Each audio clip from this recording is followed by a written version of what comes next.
కాదనరు. గుడివాడలో నిన్న జరిగినటువంటి సంఘటన, ఇవాళ అక్కడ కూడా బీసీ అనే ముద్రని పెట్టి అరాచకం చేయాలని ప్రయత్నం చేస్తున్నారంటే మీరు సభ పెట్టుకుని దానికి మేము అభ్యంతరం లేదు.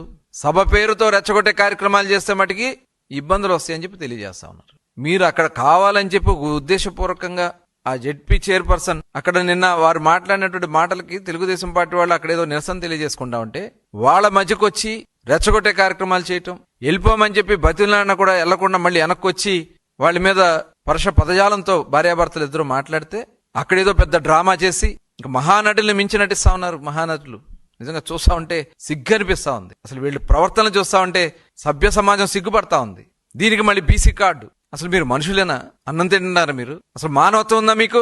ఒక ఆడబిడ్డవై ఉండి నువ్వు ఈ రకమైనటువంటి ప్రవర్తన చేయటం మీకు ఎంతవరకు సమంజసం?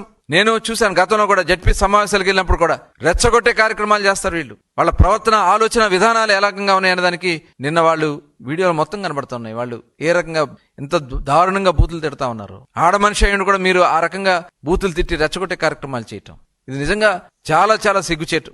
నిజంగా కృష్ణా జిల్లా జడ్పీ చైర్పర్సన్ గా ఆ మహాతల్లి ఈ రకమైనటువంటి రెచ్చగొట్టే కార్యక్రమాలు చేసి ఇవాళ అక్కడ తిరగబడితే దాన్ని తెలుగుదేశం పార్టీకి, తెలుగుదేశం పార్టీ నాయకత్వానికి ఇవాళ పేర్ని నాని గారు మాట్లాడుతున్నాడు. లోకేష్ గారు చెప్పారని చెప్పాలట అని ఆ నాయకుడితో చెప్పి రాష్ట్రం అంతా బొగ్గుమనిపించాలంట. ఏంటి వీళ్ళ ఆలోచన విధానాలు?